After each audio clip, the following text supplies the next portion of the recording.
ध्येयं सदा परिभवग्नमभीष्टदोहम् तीर्थास्पदं शिवविरञ्चिनुतं शरण्यम् वृत्यार्थिहं प्रणतपालभवाब्धिपोतं वन्दे महापुरुषते चरणारविन्दम्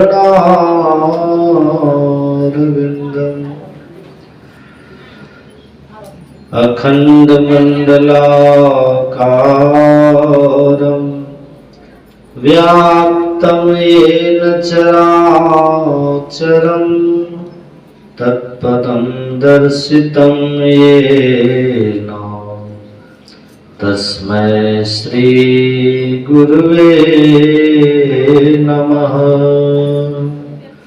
तस्मै श्री गुरुवे नमः।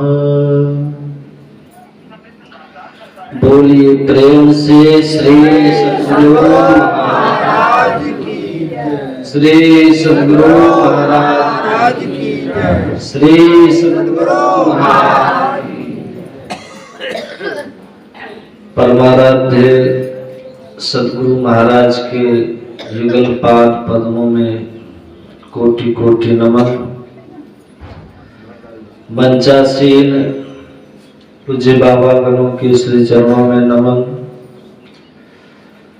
और इस आश्रम में विराजमान पूज्य स्वामी कमली बाबा के चरणों में नमन। सत्संग स्थल में उपस्थित आदरणीय हमारे आदरणीय अवधेश बाबू, परम आदरणीय साधक वृंद, सत्संग प्रेमी महानुभाव, माताओं एवं बहनों, गुरु महाराज की अनंत कृपा करुणा से इस पवित्र सत्संग मंदिर में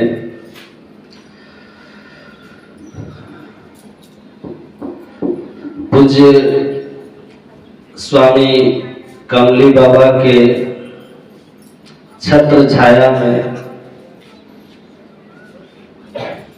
हम लोग सप्ताह ध्यान साधना शिविर का चौथे दिन के दूसरे पाली सत्संग में बैठे और जिस महायज्ञ का आज चौथा दिवस है, सुंदर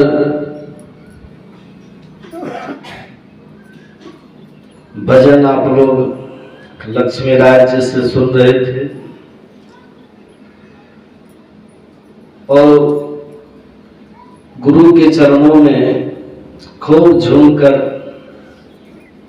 उनका गाकर उनका नाम गाकर भजन सुना रहे थे। और अभी हम लोग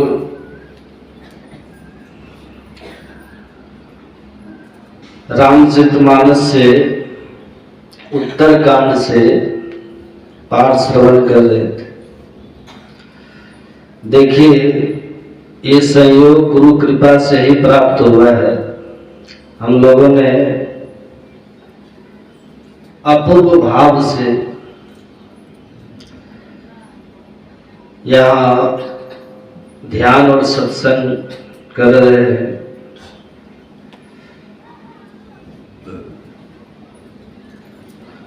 पूर्व में भी मैं आप सबों को निवेदन कर चुका हूं कि ऐसा संयोग सबको नहीं मिलता। गोस्वामी श्री तुलसीदास जी महाराज ने कहा है कि अति हरि कृपा जाहि पर होई, पाव देहि एहि मार्ग सोई।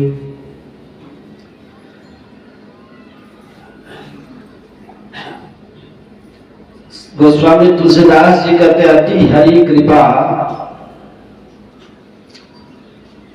भगवान की कथा में, सत्संग में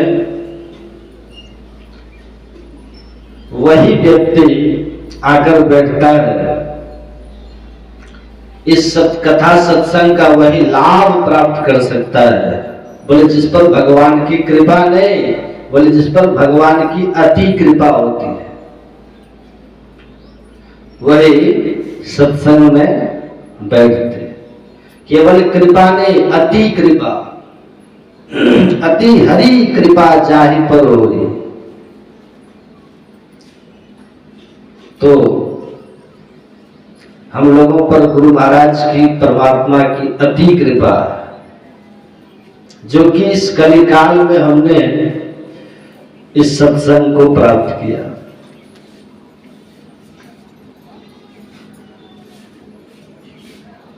ये कथा, ये सत्संग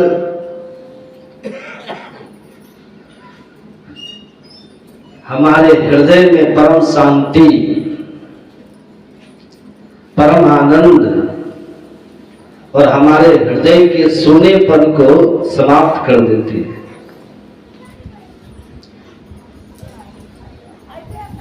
कथा में बैठते ही, सत्संग में बैठते ही हमारे अंदर का शोक समाप्त हो जाता है। हमारे जीवन के क्लेश, हमारे जीवन की अशांति सत्संग में बैठते ही समाप्त हो जाते। आपको याद होगा जिस समय श्री हनुमान जी महाराज जानकी जी से मिले थे, पुष्प कहां पे, अशोक वाटिका, लंका जाकर,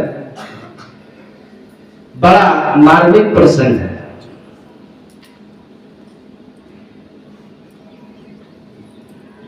माता सीता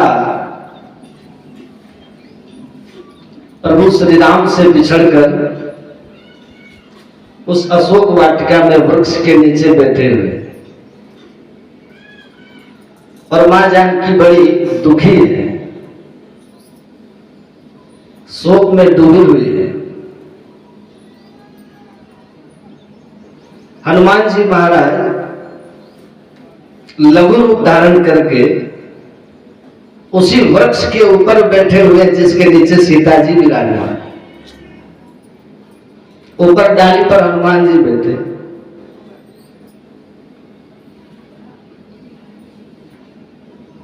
जब रावण वहां आया है,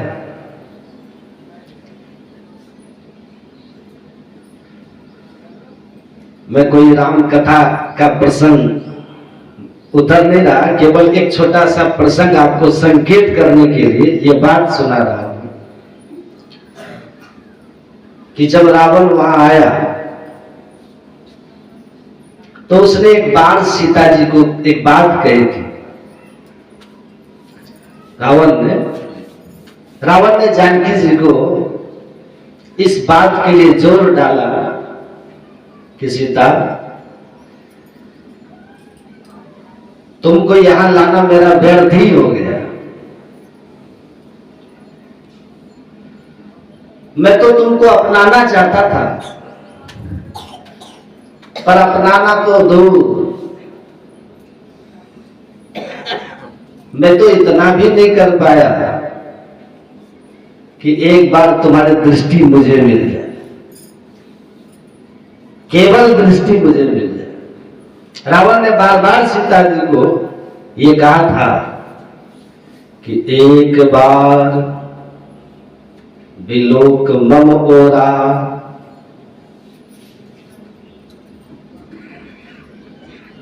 बार बार सीता जी को कहा कि सीधे एक बार तुम मेरी ओर देख, विलोक मम मोरा, मम ओरा। लेकिन कमाल की बात है कि रावण की इतना कहने पर भी, इतना बार बार आग्रह करने पर भी सीता जी ने रावण की ओर देखा नहीं। हाँ, सीता जी ने बात की है रावण से, तो गोस्वामी तुलसीदास जी कहते हैं कि तृण धर ओट कहत भय देही, सुनो अवधपति परम सनेही। सीता जी रावण को समझाते हुए कहते हैं, रावण देख अभी भी समय है, तो प्रभु श्री राम के शरण में चला जा। सुनो अवधपति परम सनेही, मेरे प्रभु राम बड़े दयालु है, वो तेरी सारी गलतियों को अपराधों को क्षमा कर देगा, तू उनकी शरण में चला जा। लेकिन आप देखिए इस प्रसंग को यदि गहराई से, तो सीता जी रावण से बात करती है, परंतु रावण की ओर देखती तक नहीं। देखती किसको है? तृण धरि ओट कहती भय देही। सीता जी एक तृण को यानी एक तिनके को हाथ में उठाती है, बात रावण से करती है पर देखती है तिनके को, तृण को। तो ऊपर बैठे श्री हनुमान जी ने जब ये देखा तो हनुमान जी को बड़ा आनंद आया, बहुत आनंद आया। क्यों? हनुमान जी बोले कि आज लगता माता जी ने हम सबको एक शिक्षा दे दी, क्योंकि सीता कौन है? सीता साक्षात भक्ति है,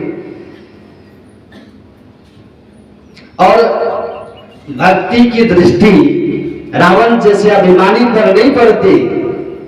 रावण कहते कहते थक गया कि मेरी ओर देख ले, लेकिन सीता जी ने रावण को नहीं देखा, सीता जी तिनके को देख रही है और रावण को समझा रही है। मानो हनुमान जी कह रहे हैं कि मुझे तो शिक्षा मिल गई, मेरी माँ तो भक्ति का रूप है, और भक्ति की दृष्टि रावण जैसे अभिमानी पर नहीं पड़ती। बोले जो तिनके की तरह छोटा हुआ जाता है उस पर भगवान की भक्ति की दृष्टि पड़ती है। जिसके जीवन में समर्पण भाव आ जाता है,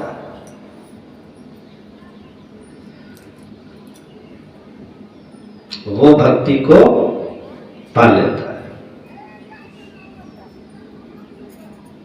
एक कहावत है, आपने राई तो देखी होगी, माताएं बहनें तो जानते हैं राई का दाना कितना छोटा सा होता है। हाँ, तो एक कहावत है कि राई को 20 हिस्सा ताही को पुनी 20। राई का दाना कितना छोटा सा होता है। संत लोग कहते हैं कि आप उस राई के दाने के 20 हिस्से कर दो। कितना? 20। और जो 20वां हिस्सा बचे उसके भी 20 हिस्से कर दो, सोचो क्या बचेगा। लेकिन संत कहते हैं कि राई को 20 हिस्सा ताही को पुनी 20, और वासे भी छोटे बन जाओ तो अभी मिल जाए जगदीश। यदि हम इतना निर्अभिमान हो जाए तो भगवान अभी मिल जाए।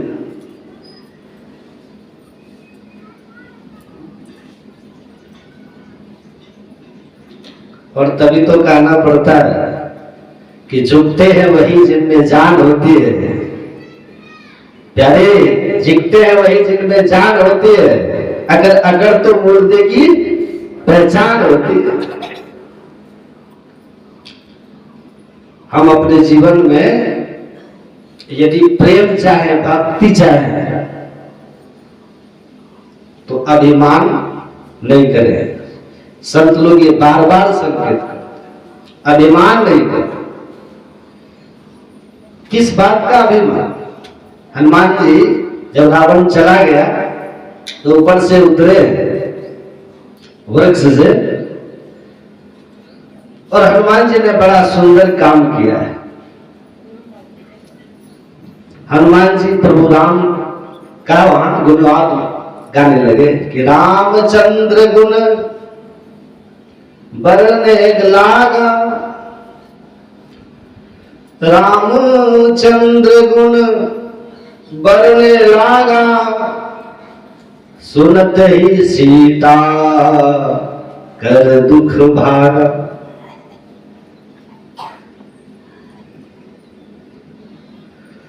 हनुमान जी भगवान श्री राम के गुणों का गान करने लगे सीता जी के सामने, प्रभु की कथा सुनाने लगे। और उस कथा को सुनते ही सीता कर दुख भागा, सीता जी का दुख दूर हो गया। रावण न जाने क्या क्या बोल के गया था, मां सीता परेशान थी, लेकिन प्रभु की कथा हनुमान जी के मुंह से सुनते ही सीता कर दुख भागा।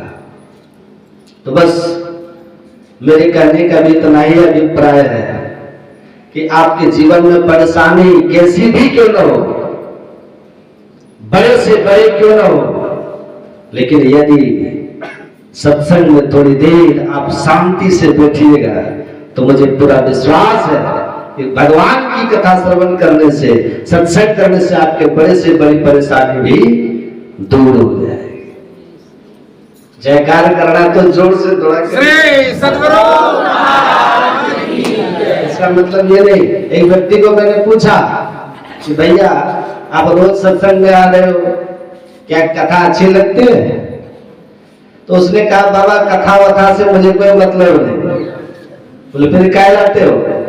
बोला मैं तो कथा में इसलिए आता हूँ क्योंकि बहुत दिनों से दुकान चल नहीं रही है, तो मुझे लगा कि चलो कथा ही सुन लो, क्या पता भगवान मेरी दुकान चला दे।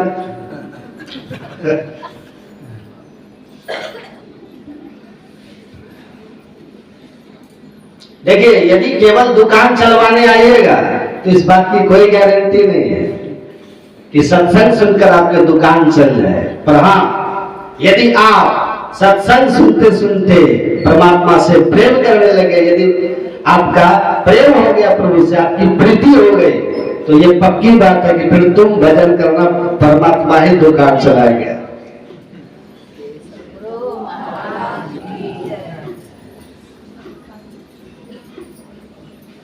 यदि आप प्रेम की उस ऊंची स्थिति तक पहुंच गए तो आपके संसार के हर काम प्रभु अपने हाथ में ले लेंगे। आपने तो कथा सुनी होगी, नरसिंह जी का भात भरने बाकी बिहारी गए थे। जो भक्त प्रभु के चरणों में समर्पित हो जाता है, फिर उसका जीवन मरण, उसका हंसना रोना सब प्रभु अपने हाथ में ले। गीता में भगवान ने कहा योगक्षेमम वहाम्यहम्, जो एक बार मुझे समर्पित हो जाता है, सर्वधर्मं परित्यज्य मामेकं शरणं व्रज, जो एक बार सब कुछ छोड़कर मेरा हो जाता है, प्रभु कहते हैं फिर उसका जीवन मैं संभाल लेता हूं। तभी तो कहना पड़ता है कि मुझे मिल जाए तेरा साथ तो कुछ भी कर दूं, मुझे मिल जाए तेरा साथ तो कुछ भी कर दूं, तेरे हाथों में हो मेरा हाथ तो कुछ भी कर दूं, मुझे मिल जाए तेरा साथ तो कुछ भी कर दूं, मेरे हाथों में हो तेरा हाथ तो कुछ भी कर दूं। यूं तो कुछ करने के काबिल ही नहीं हूं, पर आपकी कृपा की हो बरसात तो कुछ भी कर दूं।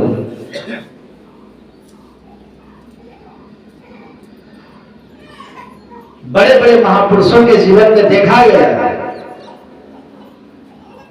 वो अपने दम पर नहीं, वो प्रभु की कृपा के सहारे ही आगे बढ़े। उन्होंने भगवत कृपा का ही सहारा लिया।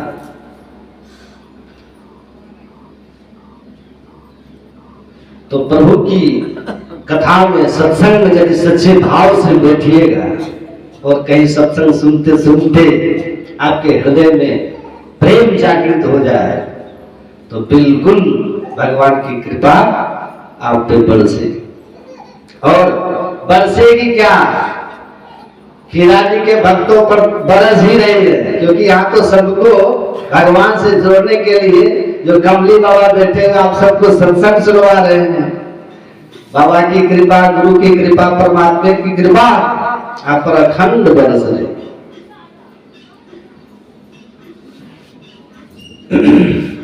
प्रेम से बोलिए श्री सद्गुरु। तो अभी हम लोग पाठ में क्या श्रवण कर रहे थे? यदि हम निस्वार्थ भाव से सत्संग में बैठेंगे तो आनंद आएगा। तो ध्यान से सुनिएगा। किसी व्यक्ति ने एक प्रश्न किया, मुझे याद आ गया, थोड़ा कर देता हूं। किसी ने पूछा कि महाराज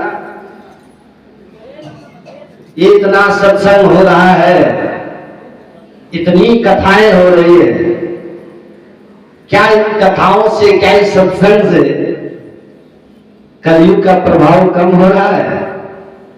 ऐसा किसी ने पूछा। क्योंकि हम तो कलयुग में जी रहे हैं, देखते चारों तरफ अधर्म है। तो किसी ने पूछा कि क्या इन कथाओं से, क्या सत्संग से कलयुग का प्रभाव कम होगा? तो एक ही बात मन में आई कि भैया ये तो युग धर्म है। भागवत के महात्म्य में भी लिखा है, अयम तो युग धर्मो ही वर्तते कस्य दोषनो। ये तो युग धर्म है, इस वर्षा को कोई नहीं रोक सकता। यह धर्म की वर्षा तो कलयुग में होनी ही है। अधर्म तो बढ़ना ही है। कोई कथा, कोई सत्संग इसको रोक नहीं पाएगा। हाँ, लेकिन इतना जरूर कि जो सत्संग की छतरी के नीचे आके बैठ जाएगा वो इस वर्षा से बच जाएगा। जो सत्संग का छाता लगा लेगा वो अधर्म से बच जाएगा। बाकी ये तो बढ़ना ही है। नारद जी ने भागवत के महात्म्य में कहा, अयम तो युग धर्मो। लेकिन भगवत कथा में, सत्संग में आने वाले का रास्ता कभी बिगड़ नहीं सकता। वो सन्मार्ग पर ही आगे बढ़ेगा हमेशा। कल आप श्रवण कर रहे थे,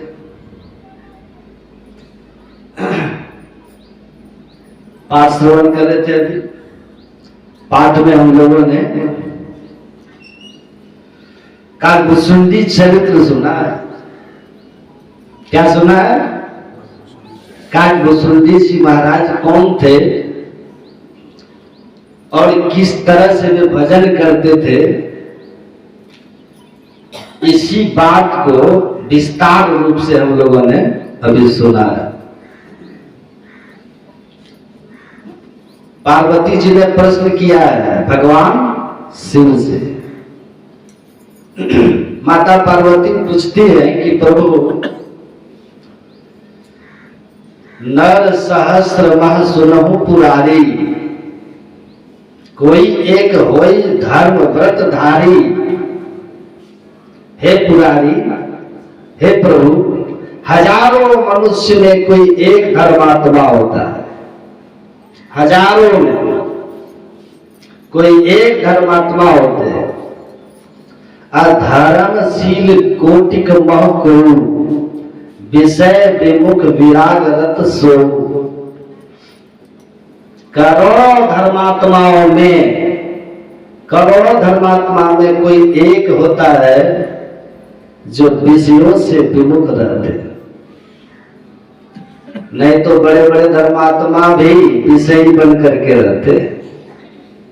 देखने में लगते हैं बड़े धर्मात्मा, लेकिन भीतर से विषयों की पकड़ नहीं जाती।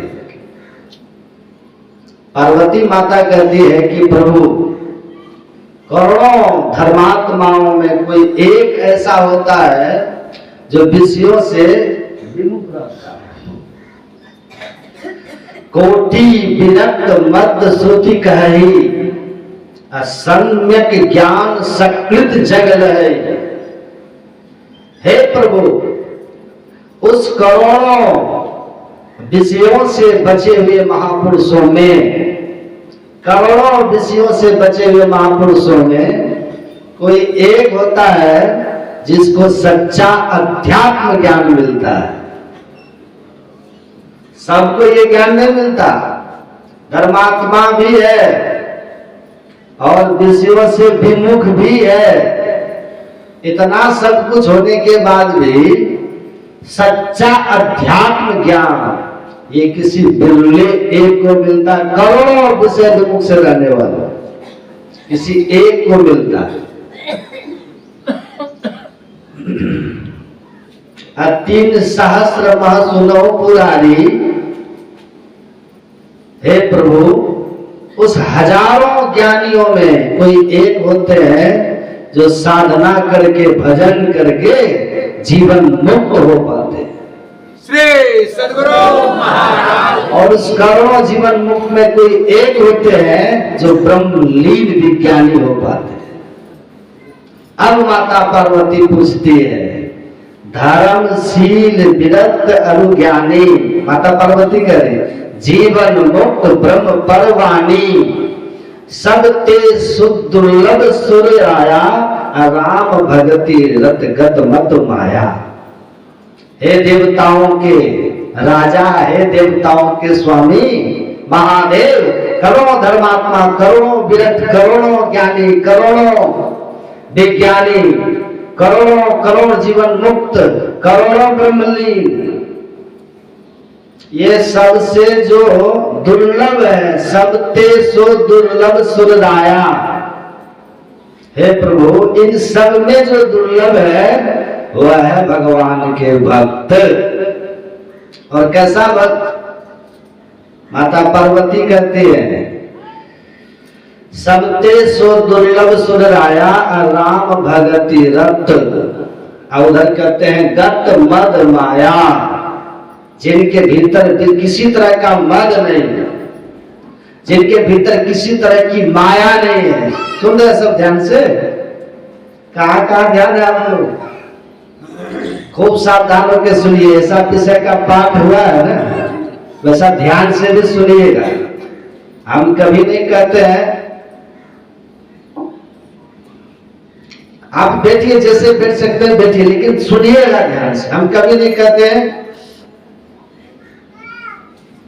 कि आप एकदम सिद्धासन होकर सीधा बैठे रहिए। जिस तरह से बैठ सकते हैं आप बैठिए, लेकिन ध्यान और सावधानी से सुनिए, समझिए। इसलिए हम गहराई से थोड़ा पाठ कराते हैं, लेकिन सत्य है कि सुनने के समय छटपट नहीं कीजिए, अगर सब बिल्कुल सावधान होकर के बैठिए। माता पार्वती कहते प्रभु ये करोड़ों धर्मात्मा, करोड़ों विषयों से विमुख रहने वाले, करोड़ों ज्ञानी, करोड़ों जीवन मुक्त, करोड़ों ब्रह्मलीन, ये सब करोड़ों करोड़ हैं। इन सब में सबसे श्रेष्ठ वो है जो भगवान की भक्ति में रत है, और जिनके भीतर राम भगति रत गत मद माया, जिनके भीतर किसी तरह का मद नहीं है। मद किसको कहते हैं? घमंड को। अब मद आप जानते हैं ना क्या क्या होता है? कबीर साहब कहते हैं मद तो बहुतक भांति का, ताई न जाने कोई, तन मद मन मद जाति मद माया मद सब लोग। कितने मद हो गए? तन मद, मन मद, जाति मद, माया मद सब।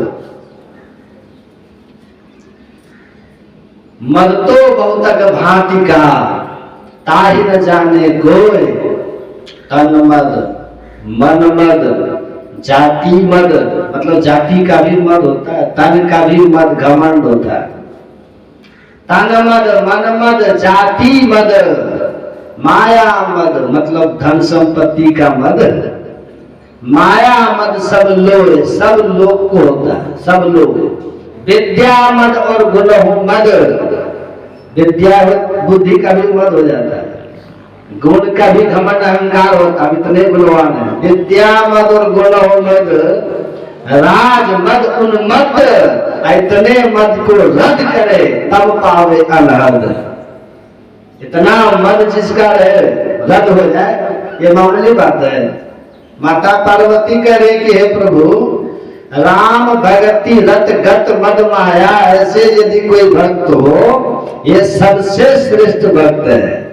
ये धर्मात्मा से भी श्रेष्ठ है, निर्विषयी से भी श्रेष्ठ है, ये ज्ञानी से भी श्रेष्ठ है, विज्ञानी से भी श्रेष्ठ है, जीवन मुक्त से भी श्रेष्ठ है, और अंतिम में कह दी कि ब्रह्मलीन से भी ये श्रेष्ठ है। अब ये कितनी बड़ी बात है।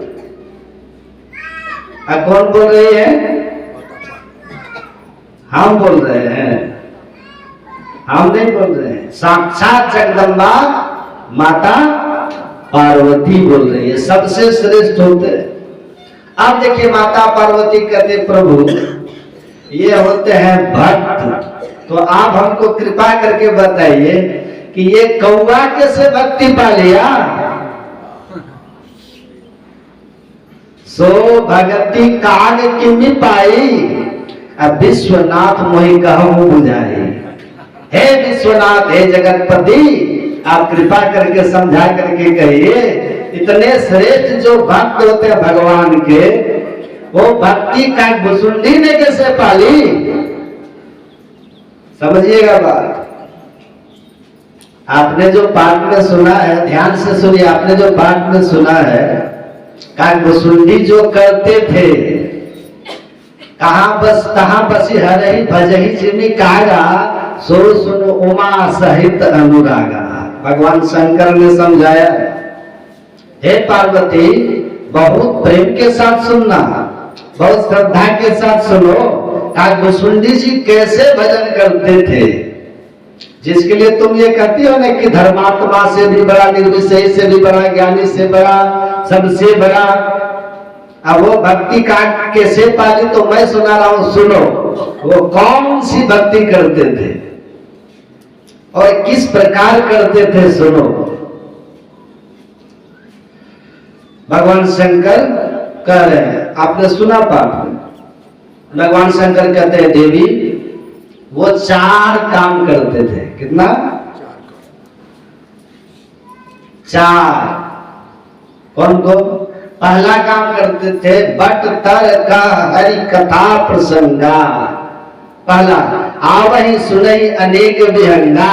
पहला काम करते थे वो कथा करते थे, मतलब सत्संग करते थे। जो सत्संग हम आप सब कर रहे हैं ना भी, यही सत्संग करते थे। और दूसरा काम क्या करते थे? पीपल तरुतर ध्यान शोध रही, जाप यज्ञ पाकर तर करई। पीपल का गाछ के नीचे बैठ करके कागभुसुंडी जी महाराज ध्यान करते थे, और पाकड़ पेड़ के नीचे बैठ करके जप करते थे। आम छा कर मानस पूजा, तजी हरि भजन काज नहीं दूजा। आम पेड़ के नीचे बैठ करके मानस पूजा करते थे, इसके सिवा उनको कोई काम था ही नहीं। तजी हरि भजन काज नहीं दूजा, कुछ नहीं करते थे दूसरा। कितना काम गिना आपने? पहला काम सत्संग करते थे, और दूसरा काम पाकर पेड़ के नीचे बैठ करके जप करते थे, और तीसरा काम आम पेड़ के नीचे बैठ करके मानस पूजा करते थे, और चौथा काम पीपल पेड़ के नीचे बैठ करके ध्यान करते थे। 4 काम हुआ ना। और ध्यान का मतलब है बिंदु ध्यान और नाद ध्यान, इसका पूरा वर्णन है। इतना काम करते थे। अब आपसे हम पूछे संतमत के सत्संगियों से कि आप लोग क्या क्या करते, तो क्या कहिएगा? आप लोग क्या क्या करते हैं, क्या कहिएगा? इतने काम आप भी करते हैं, जितना काम वहां कागभुसुंडी जी करते थे ना, उतना ही काम हम आप सब भी करते हैं। ये आप कैसे करते हैं? किनकी कृपा है ये?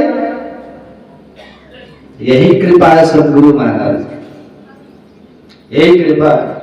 अने तो संतन की राज रही, देश भर से पार्टी हो, मैं ही दीदी साहब दया दिन्नी ब्रह्म काटी हो।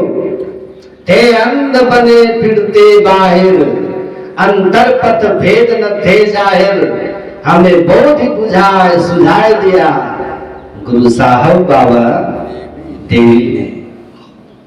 कितना सुंदर ज्ञान है। देखिए जो ज्ञान वहां कागभुसुंडी जी के पास है, जो काम कागभुसुंडी जी करते थे, वही काम संतमत के सभी लोग करते।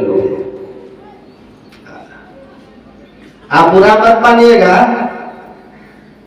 हमारे यहाँ और भी दूसरे यहाँ मत के लोग हैं, अपने अपने हृदय पर हाथ रख करके देखिए, जो दूसरे मत वाले हैं, जो संत मत के अलावे लोग हैं ना, हृदय पे हाथ रख करके देखिए कि आप मानस जप करते हैं, मानस पूजा आप करते हैं।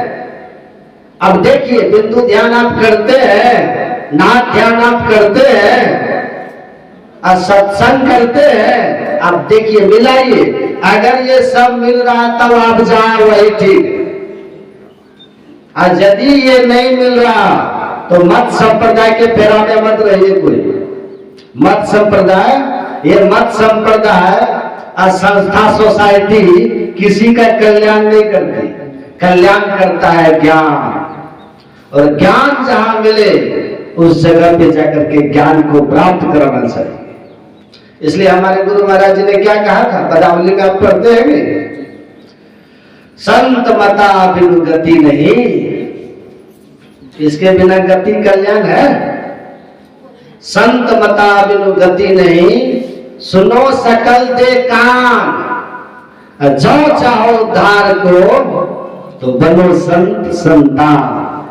कोई विशेष संस्था सोसाइटी धर्म संप्रदाय कल्याण आपका नहीं करेगा। देखिए ये ज्ञान है कि नहीं, ये इसको देखिए आप सब, कितनी बड़ी बात है। यही काम करते थे कालभूषुंडी जी महाराज। हम लोग रोज पाठ करते, प्रातः काल स्तुति विनती करते हैं ना, सिद्धांत में हम लोग रोज पाठ करते। क्या करते हैं? मानस जप, मानस ध्यान, दृष्टि साधन और श्रुत सदयोग द्वारा सर्वेश्वर की भक्ति करके। इससे खुलासा और क्या होता है? सबते सो दुर्लभ सुगराया, राम भक्ति गति मद मद माया। माता पार्वती कह रही है, हे प्रभु, वो सबसे दुर्लभ है जो भगवान की भक्ति में रत है। भक्ति क्या है? तो भगवान शंकर कहते हैं, मैं बताता हूं, यही चारों बात बताए भगवान। इससे बड़ा प्रमाण और क्या हो सकता है? अब इस बीच में एक सवाल आ जाता है, आपको पता है, भक्ति जो करते हैं मुक्ति उन्हीं को मिलती है। जैसे बिना थल का जल रह सकता है, आप पानी को रखना चाहे तो उसके लिए थल तो चाहिए ना, कोई स्थल तो चाहिए उसके लिए। अब कोई सोचे कि नहीं, हम बिना थल का, बिना स्थल के पानी को रख लेंगे तो संभव है?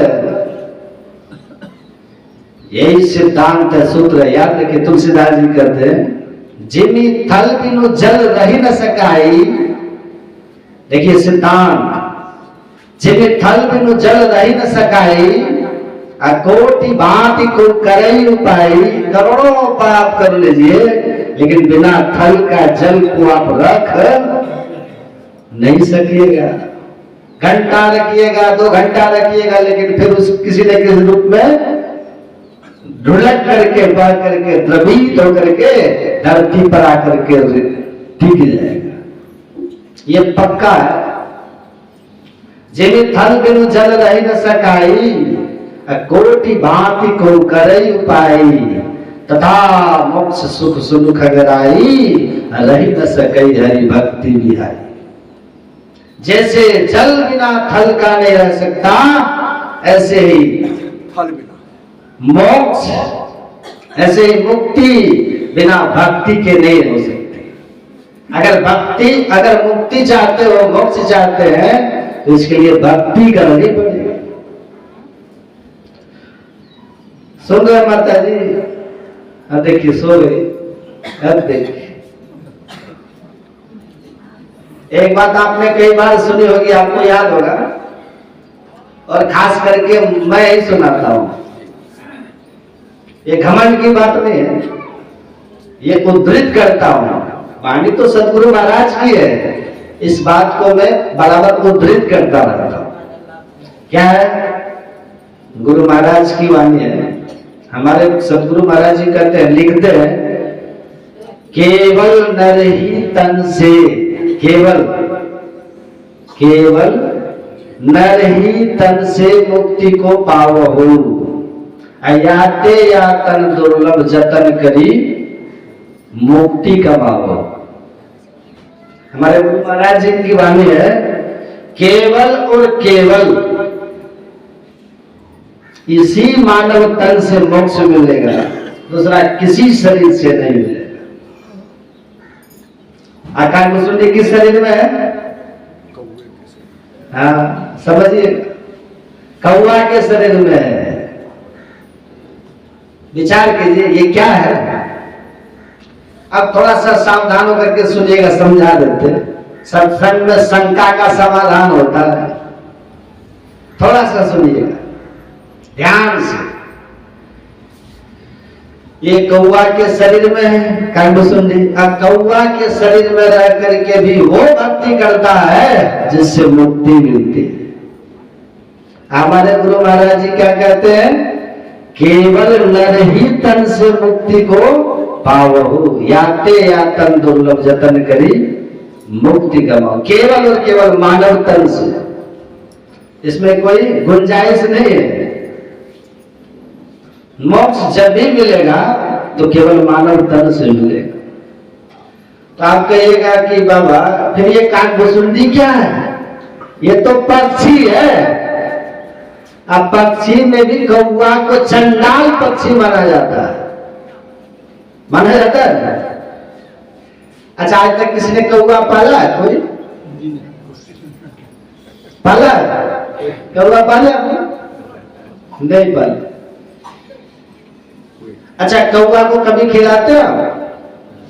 खिलाते नहीं? खिलाते कब? ऐसा भोज खिलाते हैं, ऐसा खिलाते हैं जो कोई नहीं खाए, उसको चंडाल पक्षी माना गया कौआ। विचार कीजिए। अब वो चंडाल पक्षी उस काक के शरीर में ये काकभुसुंडी जी महाराज। अब सुनिएगा थोड़ा ध्यान से। आपने सुना पाठ में भगवान शंकर उनके लिए कह रहे हैं, तेहि गिरि रुचिर बसई खग सोई। तेहि गिरि रुचिर मतलब उस सुंदर पहाड़ पर काकभुसुंडी जी रहते हैं। किस सुंदर पहाड़ पर? तो पहले वर्णन करते हैं, नील शैल सुंदर दूरी, गिरी सुमेरु उत्तर दिशे दूरी। तासु कनक में शिखर सुहाए, चार चार मोरे मनवाए। तीन पर एक एक वितप विशाला, बट पीतर पाकड़ी रसाला। शैलो परिसर सुंदर सोहा, मणि सोपान देखी मन मोहा। शीतल अमल मधुर जल, जलज विपल बहुरंग। गुंजत कलरव हंस गण, गुंजत मंजित घृंग। सुने भगवान शंकर कहते हैं कि देवी इसी पहाड़ पर रह करके काकभुसुंडी जी भजन करते हैं, है ना। अब सुनिएगा ध्यान से। हमारे गुरु महाराज जी कहते हैं, भूमंडल के किसी भूभाग में, किसी भी भाग में ये पहाड़ पर्वत जिसका वर्णन है नहीं है। पहली बात तो ये गुरु महाराज कहते नहीं। अब भूगोल पढ़ करके आप लोग देख लीजिए, इस पहाड़ का वर्णन कहीं नहीं है। इस धरती पर नील पर्वत, हाँ अब लोग भले कल्पना करके नाम रख दिया कि यही नील पर्वत है, ऐसा लोग कह देते हैं ना। वहां शुक्रताल जाइएगा ना, शुक्रताल, तो शुक्रताल में एक पेड़ है बट वृक्ष, जो लोग कहते हैं कि इसी के नीचे बैठ करके सुखदेव जी कथा करते थे। प्रमाण कुछ नहीं है, केवल त्रिवेणी संगम पर चले जाइए, एक वहां ही है बट वृक्ष, वहां भी अभी भी है, दिखाते हैं लोग, कहते हैं यही वो बट वृक्ष है जहां त्रेता में कथा होती थी, भरद्वाज मुनि कथा करते थे, वही वृक्ष है। भगवान शंकर जाके वहां सुनते थे। और आप जानते हैं त्रेता युग कितने वर्ष का होता है, पता है आप लोग को? त्रेता युग की आयु है 12,96,000 वर्ष, त्रेता युग की आयु। द्वापर युग की आयु है 8,64,000 वर्ष। ये कलयुग की है 4,32,000 वर्ष आयु। तो 4, 8 और 12 कितना हो गया? 24 लाख। 24 लाख को आधा कर दीजिए, कितना हुआ? 12 लाख। 12 का आधा और कर दिए, कितना हुआ? 6 लाख। 6 का आधा और कर दिए, कितना हुआ? 3 लाख। 3 का आधा और कर दिए, कितना हुआ? 1.5 लाख। वर्ष का भी पेड़ रहेगा धरती पर, बताइए तो। हाँ, इस श्रद्धा का खंडन नहीं है। मानो तो पत्थर, नहीं तो भगवान। मानो तो बाता पानी, मानो तो गंगा माँ, नहीं तो बाता पानी। श्रद्धा अपनी जगह पे, श्रद्धा को हम नमन करते, प्रणाम करते, लेकिन जहां तर्क है वहां सब कर देते। भूमंडल के भूगोल में इस तरह का पहाड़ कहीं नहीं है जिस पहाड़ की 4 कनकमयी चोटी हो। नरेंद्र मोदी छोड़ देते उसको, है पहाड़ को। अगर नरेंद्र मोदी को ये पता चल जाए कि 4 उसकी स्वर्णमयी चोटी है, चलिए नरेंद्र मोदी नहीं भी कुछ करते तो ट्रंप जो अमेरिका का अभी राष्ट्रपति कौन है, वो छोड़ देता क्या? अब वो भी चलिए, ये जो तानाशाह है चीन का, सिंह जिनपिंग, क्या नाम है? जिनपिंग चिंग क्या नाम है? पता, ये तो अपने देश का नाम सुंदर नाम है, क्या नाम है? ये तानाशाह उत्तर कोरिया के बादशाह का नाम सुने कि नहीं? वो बम से ही बात करता है। हाँ, क्या वो छोड़ देता पहाड़ को?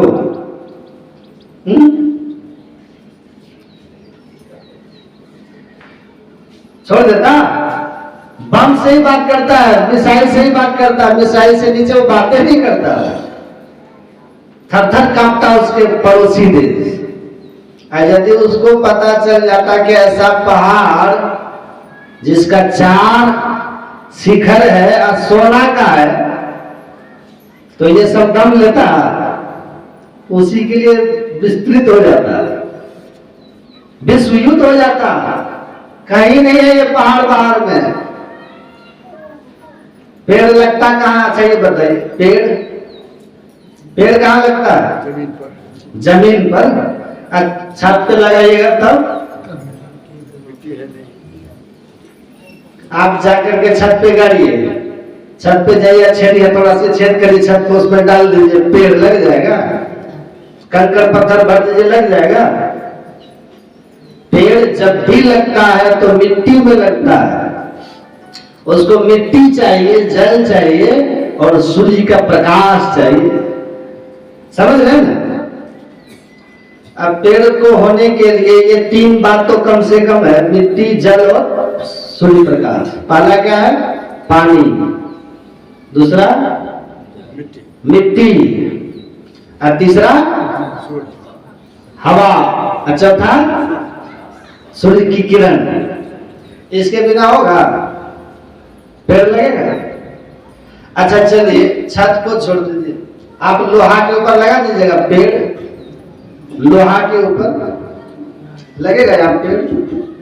तो जब छत के ऊपर पेड़ नहीं लग सकता, लोहा के ऊपर पेड़ नहीं लग सकता, क्या सोना के ऊपर पेड़ लग जाएगा? लगेगा? यहाँ भगवान शंकर वर्णन कर रहे हैं। अब भगवान शंकर है कौन? भगवान शंकर है महायोगीश्वर, वो भगवान शंकर। अभी का हाल क्या है पता? अभी का हाल ये है कि लोग भगवान को मानता है पर भगवान का नहीं मानते। भगवान को सब मानते हैं पर भगवान की बात मानने के लिए कोई तैयार कोई नहीं। अब भक्त कौन होता है? जो भगवान को मानने वाला कि भगवान का मानने वाला? भक्त कौन होगा?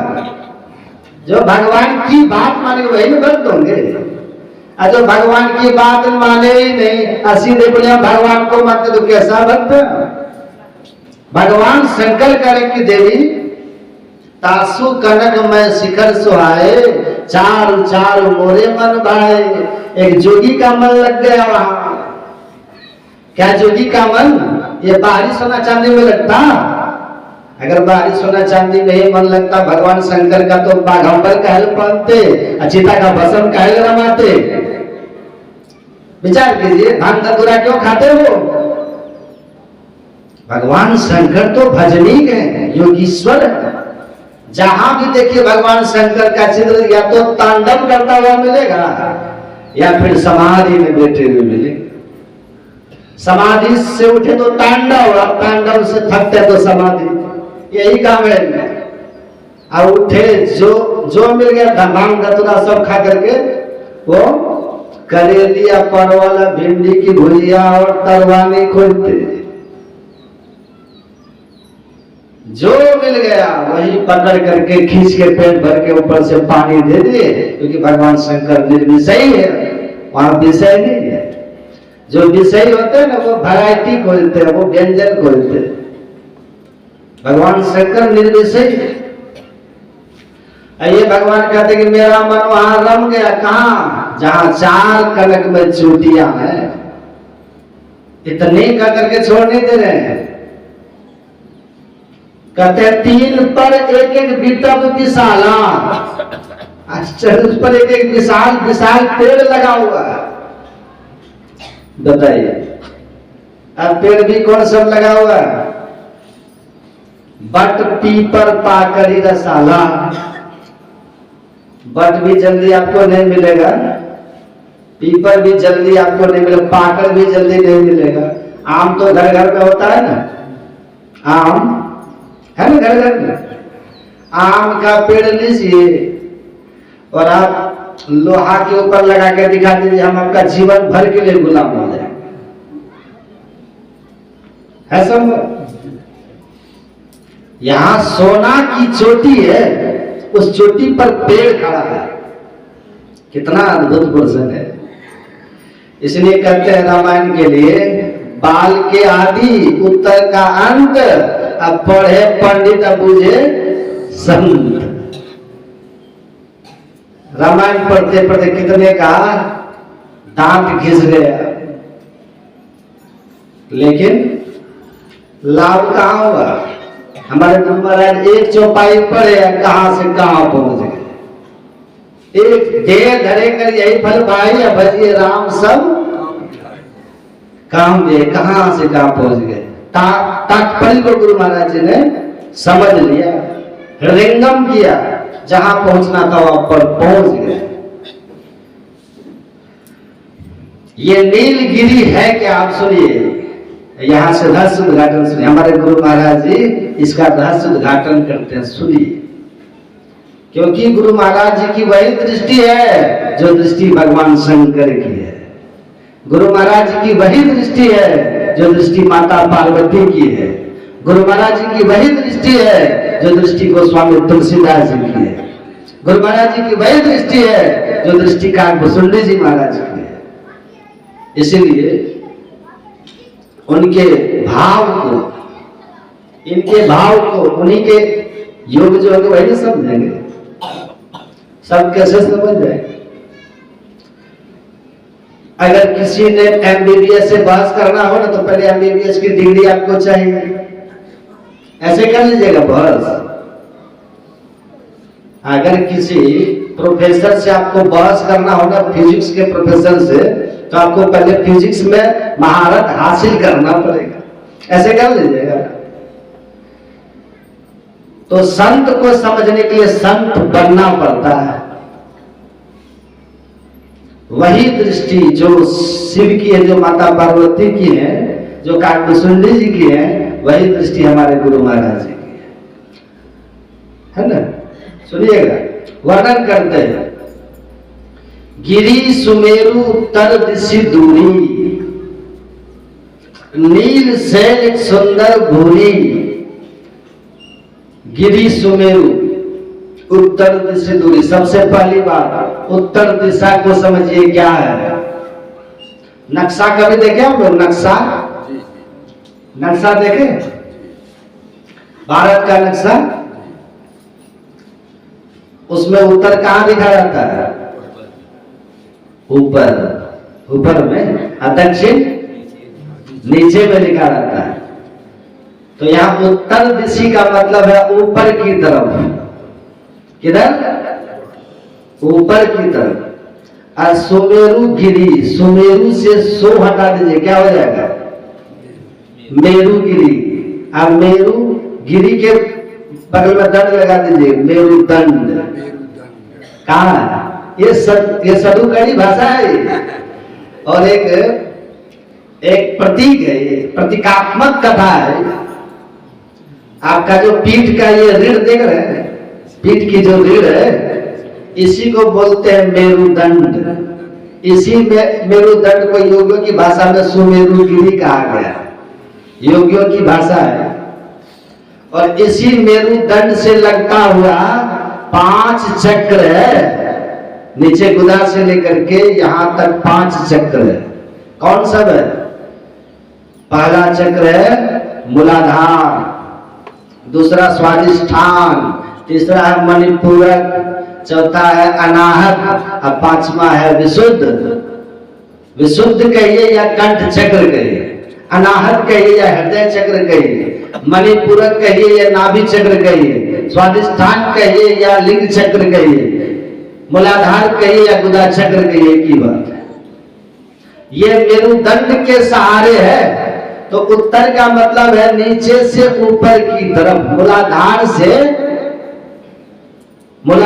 से ऊपर की तरफ। मतलब कंठ है ना, ये 5वां चक्र है। और कंठ के ऊपर कौन चक्र है? 6ठा चक्र है, उसी को बोलते हैं आज्ञा चक्र।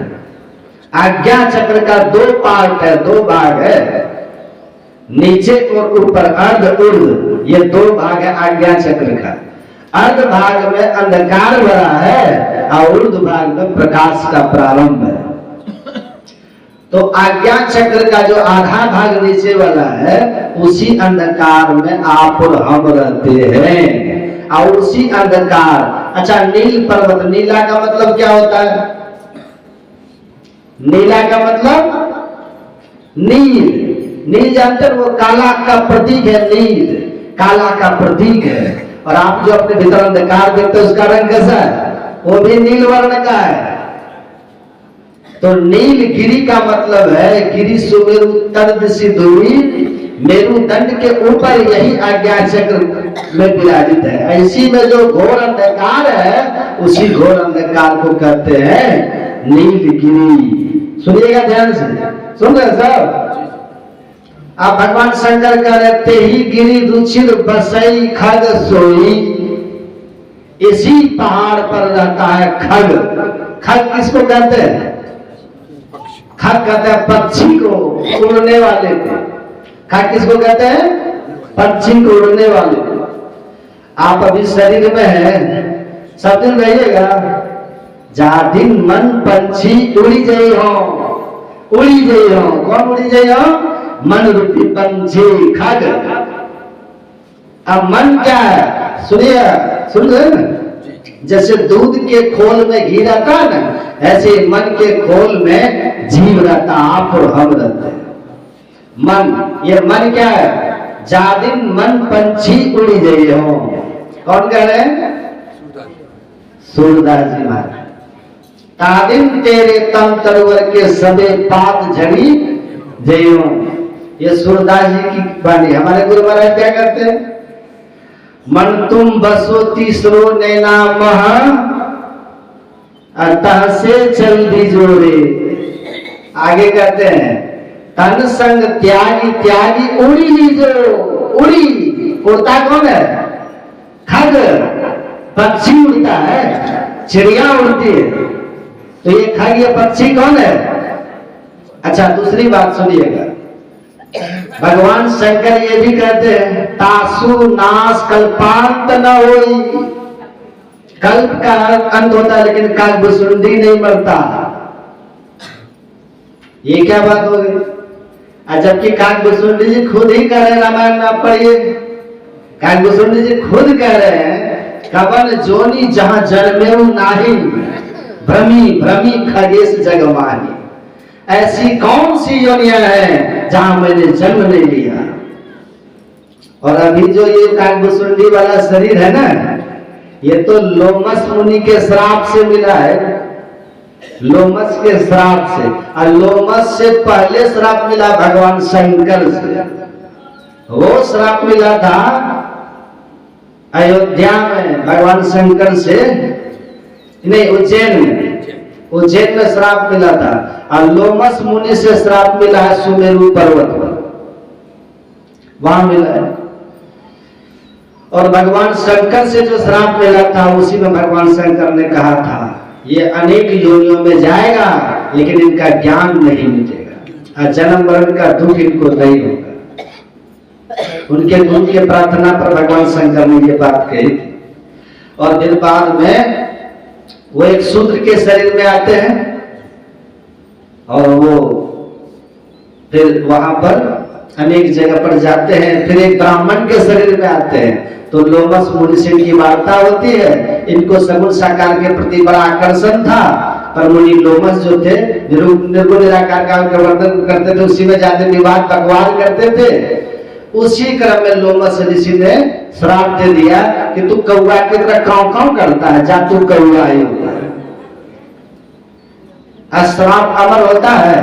श्राप अमर होता है क्या? श्राप अमर नहीं होता है। लेकिन भगवान शंकर कहते तासु नाश कल्पांत न होई। इसका कहने का भाव ये कि जो कौआ के शरीर में है अभी, जो पहले ब्राह्मण के शरीर में था और जो उसके भी पहले शुद्ध शरीर में था और जो अनेक योनियों में था, वो कौन था? कौन था? वही है जीव। क्या है? जीव। काग का बहुत अर्थ होता है। काग का एक अर्थ कौआ भी होता है और काग का एक अर्थ जीव भी होता है, जीव। और भुसुंडी का अर्थ होता है ज्ञानी, मतलब ज्ञानी जीव ही काग भुसुंडी है। अच्छा, जीव का नाश होता है क्या कभी? जीव कभी मरता?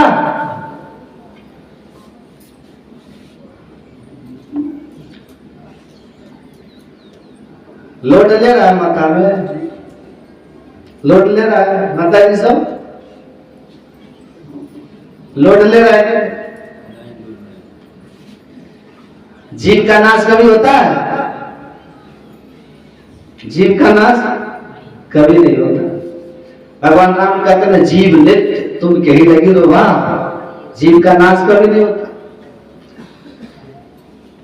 योनि भ्रमति है जीव, कैसा? अविनाशी। भगवान कहते विनाशी जीव है, इसका विनाश कभी नहीं होता। अविनाशी है ये जीव, ये नित्य है।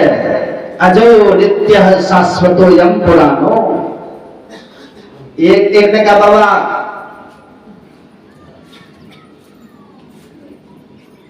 हम अपना जन्मदिन मनाएंगे। हमने बोला आपका तो जन्म होता ही नहीं। ऐसा क्यों बोलते हैं? क्यों नहीं बोले? तो कहता है कि गुरु महाराज का तो जन्मदिन मनाते हैं। बोले आप भूल में, गुरु महाराज की जयंती मनाते हैं। जयंती जन्मदिन में बहुत फर्क है। जयंती कहते हैं विजयी महापुरुष को, जयंत से बना है जयंती। जयंत का अर्थ होता है विजयी, विजय पाने वाले। इस शरीर पर जो दुख देने वाला है, जो शरीर को क्या कहा, जिसको भगवान कहते क्षितिज जल पावक गगन समीरा पंच रचित यह अधम शरीर है, जो अधम शरीर है। और इस शरीर के भीतर अठिन नगर कतंग मंस लोहित लेपनम जट जराच मच्छु च मनो मखो च ओहितो। भगवान बुद्ध जिसमें वृद्धावस्था है, जिसमें तरह तरह का रोग है, जिसमें रस रक्त मेज मज्जा अस्थिया क्या क्या गंदगी से गंदे पदार्थ जिसके बंधन में पड़े हुए हैं, इसके बंधन को जो काट दिया, स्थूल के बंधन को जिन्होंने काटा, सूक्ष्म के बंधन को जिन्होंने काटा, कारण के बंधन को जिन्होंने काटा, महाकारण के बंधन को जिन्होंने काटा, केवल के बंधन को भी जिन्होंने काट दिया, ऐसे महापुरुष का शरीर ही सुकृत संबुद्धन कहलाता है। उस शरीर की जयंती मनाई जाती है। जो शरीर दुख देने वाला, बंधन देने वाला है, उसका नहीं। और यदि उसका जन्मदिन मनाइएगा तो कुछ नहीं मिलेगा, कुछ नहीं मिलेगा। न तो आपके बेटा की आयु बढ़ेगी, न तो आप अपना जन्मदिन मनाएंगे तो आपकी आयु बढ़ेगी, कुछ नहीं मिलेगा। क्योंकि जीव का जन्म होता है कभी?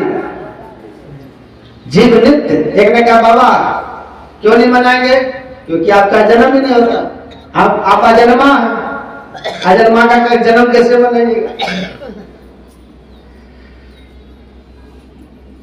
गुरु महाराज की जयंती हम लोग मनाते हैं, इसलिए हम लोग मनाते हैं, उनके प्रति श्रद्धा बढ़े, उनके प्रति आस्था बढ़े, प्रेम बढ़े, इसके लिए हम लोग मनाते हैं। वो अपने स्वार्थ के लिए मनाते हैं, इनको कोई आवश्यकता नहीं है। ये तो आप्त काम, पूर्त काम है, ये तो शिव तनु, इनके लिए बात नहीं। जैसे तैसे का जन्मदिन मनाए, खूब भंडारा करे, जो श्रद्धा गुरु महाराज में वो हो खत्म, टूट टाट करके उसी में जुड़ जाएगा। अब लीजिए 100 वर्षा भक्ति करे, एक दिन पूजे आन, 100 अपराधी मानवा पड़े 84 खाम। अब जाइए 84 लाख घूमते रहिए उधर। जयंती मनाइए, कब कब मनाइए? जब उस अवस्था में चले जाइए, है ना, उस अवस्था में चले जाइए, तब जयंती मनाइए।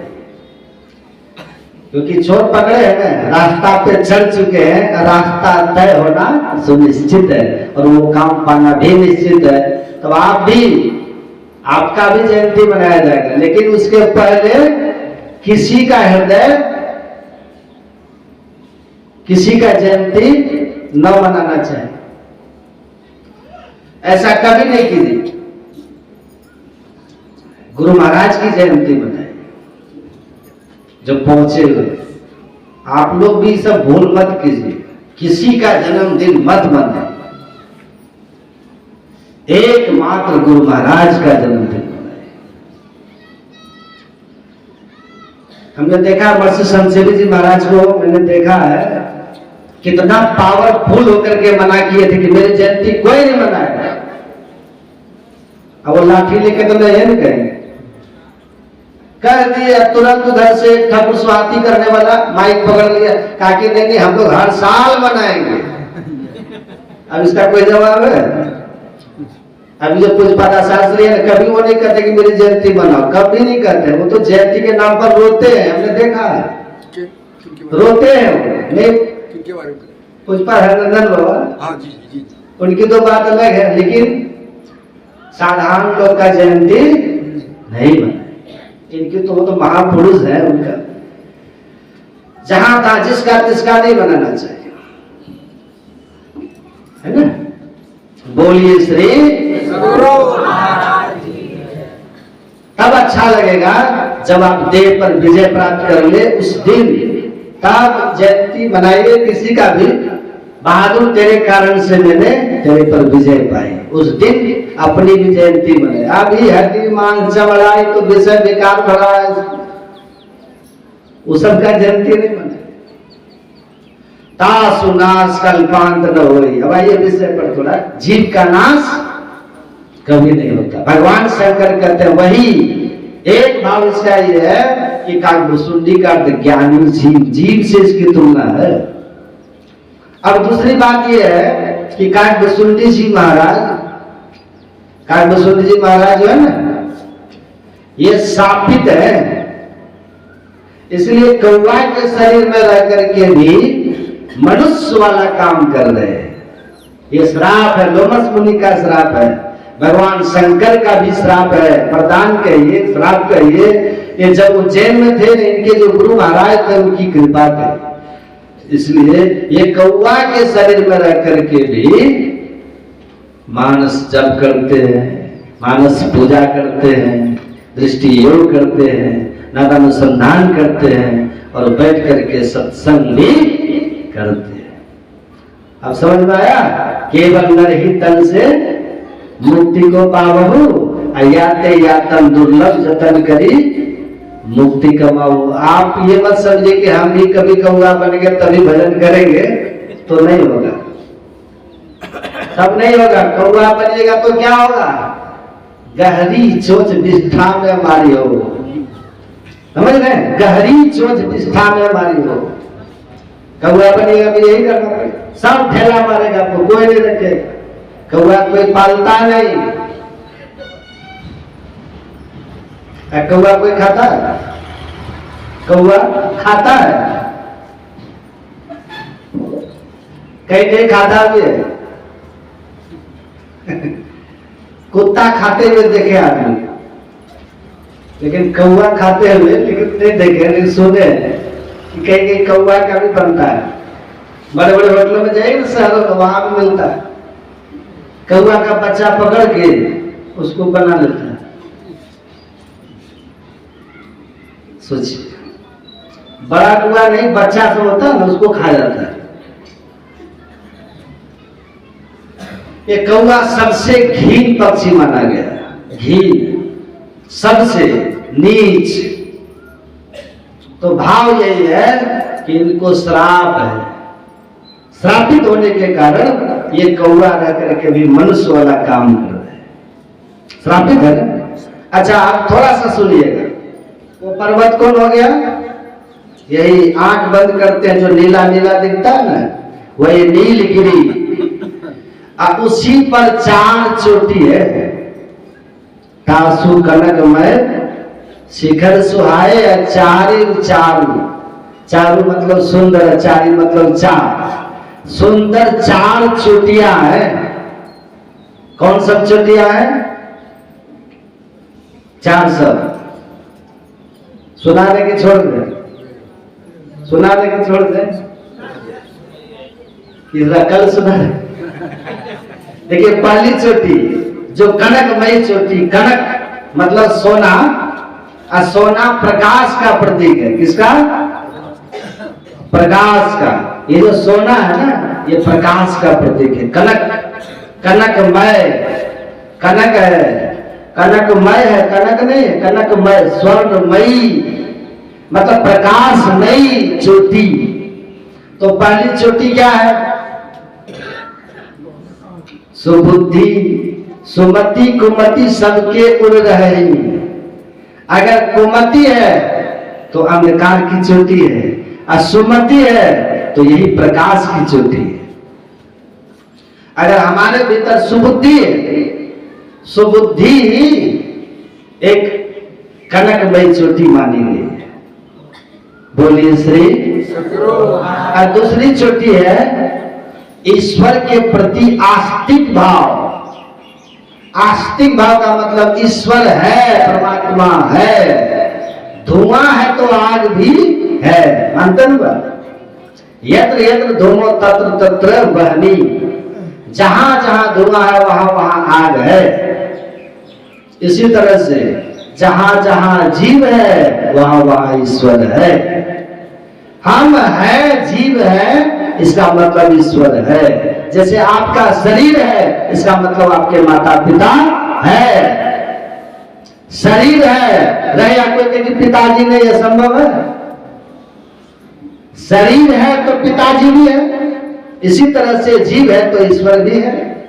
ये जिनकी बुद्धि में दृढ़ है, इसको बोलते हैं आस्तिक भाव। यही है दूसरी प्रकाशमय चोटी। जीवन में पूर्ण आस्तिक भाव लाना, यह प्रकाशमय चोटी है। समझ में आ रहा? और तीसरी चोटी है ईश्वर का जो सगुण साकार रूप है। सगुण साकार रूप कौन सा है? राम का है, कृष्ण का है, शिव का है, दुर्गा है, काली है, भगवती है, सब है। 33 करोड़ देवी देवता है, और उसी में गुरु संत सदगुरु भी है। सब ईश्वर के सभी सगुण साकार रूपों में, हम लोग हिंदू है ना, हिंदू में पंच देवता की बात सुने ना। पंच देवता, 5 इष्ट माने जाते हैं। पंच देव के लिए रक्षा करे 5 देव। ये कौन सब है? राम है, कृष्ण है, शिव है।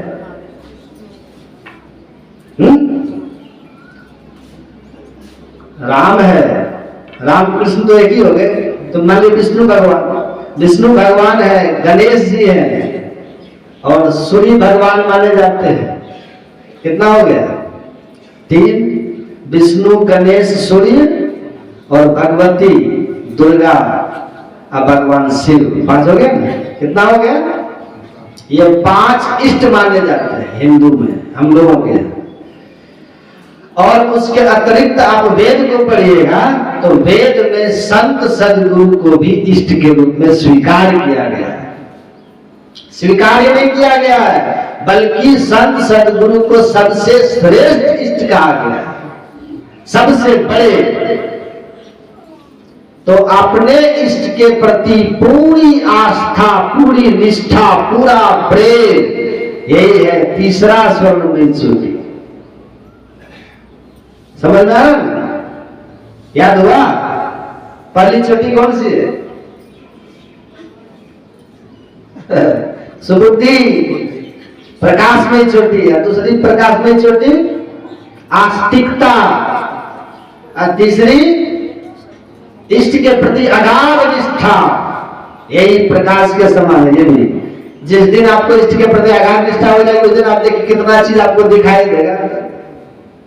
साधना की बात अलग है, केवल गुरु महाराज के प्रति जिस दिन अटूट निष्ठा, अटल निष्ठा हो जाएगी ना, ये जो हम लोग जाते नाती अटल श्रद्धा प्रेम से, ये जिस दिन हो जाएगी उस दिन देखिए कितना चीज आपको दिखेगा। बिना इस आंख के दिखेगा बहुत कुछ। प्रकाश में चोटी है। और चौथी चोटी है वो दिव्य प्रकाश, जो सबके भीतर अंधकार के परे जाकर के प्राप्त होता है, वो चौथी चोटी मानी जाती है। ये 4 चोटियां हैं। अब इतना ही रहने देते हैं, है ना। अब जो आगे है 4 पेड़, सुबुद्धि रूपी चोटी, प्रकाशमय चोटी पर बट रूपी पेड़ लगा हुआ है। बट क्या है? बट का पेड़ कभी देखे आप लोग? बट का पेड़ कैसा होता है? एक उसकी जड़ होती है, जड़ एक होती है, जटाएं उसमें अनेक होती है ना। वो बट का पेड़ होता है। जो अनजान, जो नादान लोग है ना, वो भ्रम में पड़ जाते हैं कि इसकी जड़ असली को पता नहीं कर पाते। सब में ऐसा पेड़ देखिएगा बट का, असली जड़ का पता ही नहीं चलेगा। जो कभी नहीं देखा, पहली बार दिखा दीजिए वो पकड़ नहीं पाएगा, लेकिन जो देखते बारंबार समय तो वो पकड़ लेते इसकी जड़ ये है, बाकी जटाएं हैं। इसी तरह से जैसे उसके अनेक जटाएं हैं, जड़ जटाएं निकल करके धरती को स्पर्श करती है और जल अवशोषण करती है। इसी तरह से जिनकी बुद्धि में वेद, पुराण, कुरान, बाइबिल, गीता, भागवत, रामायण, दुनिया के तमाम सदग्रंथों का ज्ञान भरा पड़ा है, उसी को, उसी ज्ञान को, उसी अध्ययन को, उसी ज्ञान को बोलते हैं बट वृक्ष। ये रहेगा तभी सत्संग करिएगा। कैसे प्रवचन सुनाएंगे आपको? क्यों? यही है बट की चोटी, बट का वृक्ष यही। ये सुबुद्धि रूपी प्रकाश पर है। समझ रहे बात? और दूसरी जो चोटी है आस्तिक का भाव, उसी चोटी पर है पाकड़ का पेड़। अब पाकड़ का पेड़ का मतलब होता है गुरु दीक्षा। पाकड़ मतलब पाकर, प्राप्त कर। क्या प्राप्त कर? तो गुरु से दीक्षा। गुरु की दीक्षा ही, गुरु का भेद ही विशाल पाकड़ का पेड़ है। और तीसरा है आम। आम है ये इष्ट के प्रति निष्ठा की चोटी, जो है प्रकाशमय चोटी, उस पर है आम का पेड़। ये आम है आशा का प्रतीक। किसका प्रतीक है आम? झूठी जान जगत की आशा, संसार की आशा को झूठा समझे और ईश्वर के प्रति जिनकी आशा कभी डिगे ना। आशा से मत डोल दे, कबीर साहब कहते हैं आशा से मत डोल दे। ये जो आम का पेड़ है ये आशा का प्रतीक है, और पीपल का जो पेड़ है वो गुरु कृपा का प्रतीक है। जिन पर गुरु की कृपा हो जाती है उन्हीं को दिव्य प्रकाश का दर्शन, दिव्य ज्योति का दर्शन होता है। ये पाकड़ का पेड़, ये पाकड़ पीपल, पीपल का पेड़, पीपल का जो पेड़ है ये गुरु की कृपा का प्रतीक, पाकड़ का जो पेड़ है ये गुरु जुक्ति का प्रतीक है, आम का जो पेड़ है ये आशा का प्रतीक है, और बट का जो पेड़ है वह तमाम तरह के ग्रंथों का अध्ययन का प्रतीक है। यही है, इसी चोटियों पर रह करके अब इसी चोटी पर एक तालाब भी है। क्या है वो तालाब? तालाब भी है। अब तालाब का वर्णन करेंगे तो सूर्य भगवान डूब जाएंगे। अब इतना ही बोलिए प्रेम से श्री सद्गुरु। अब भजन सुनिए। अब जिसको और सुनना है तो कल प्रातः में आइए, अपराह्न में आइए, सुनाएंगे धीरे धीरे से। श्री सद्गुरु महाराज।